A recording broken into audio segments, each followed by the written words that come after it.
The Bengals are experimenting along the offensive line where experimentation is needed, and in this video, I'll explain how they can find the correct outcome.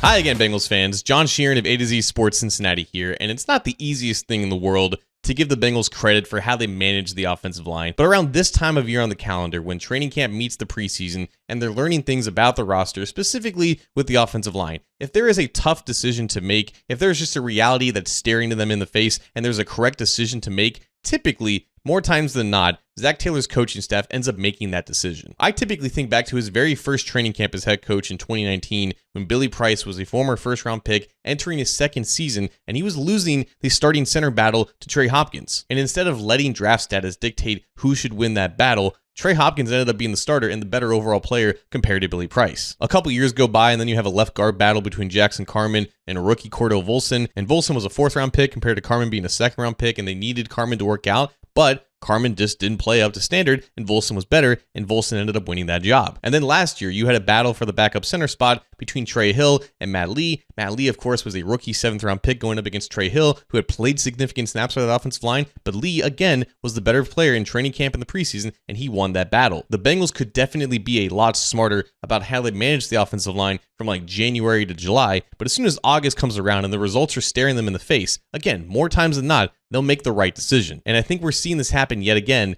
at the right guard position, because last week was not a good week for the likes of Lucas Patrick, Cody Ford, and rookie Jalen Rivers. Patrick and Ford, of course, have been battling for who's going to start at right guard, and he got the nod last week against the Philadelphia Eagles, and to the surprise of really no one, he was by far the worst starting offensive lineman out there on the field. Ford wasn't too much better when working with the second team, but a lot of attention was on Rivers, who was at backup left tackle, and he honestly didn't have a great night either. Because if neither Patrick nor Ford establishes himself as a true quality option to start at right guard, and then you have a rookie in Jalen Rivers who has experience at both tackle and guard back in college and didn't look so hot at tackle, maybe there's a path to move him inside a guard and give them another option. And it appears that the Bengals are interested in going down this path, because as soon as the Bengals return to practice after their preseason game, Jalen Rivers is working with the second team at right guard. And as a result, you basically had him switching places with Cody Ford, who's now working with the reserves at tackle. And if things stay like this, I think this may be the best configuration of these pieces on this offensive line if they don't go out and sign a guy. Because you can go back to our NFL draft coverage, and I was really bullish on Jalen Rivers because he was a really good player in college, but it stands to reason that he doesn't have the athleticism to survive on the outside. And if it took the Bengals just one preseason game to realize this for themselves, and they're not wasting any time trying him out of a position where he can actually see the field,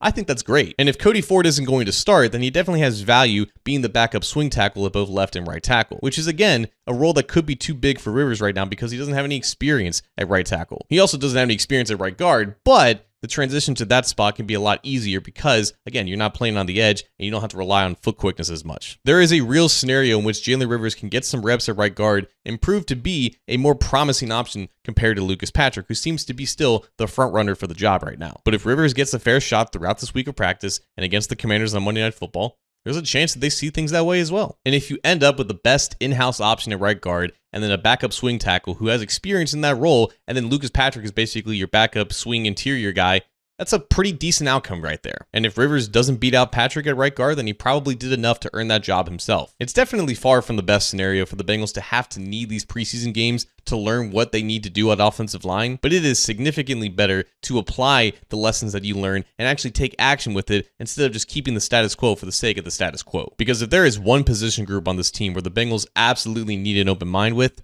it's offensive line, and there's no debate about it. They have made the easy decisions when they present themselves so clearly for all of us to see, and for the sake of the health of Joe Burrow, it needs to happen yet again.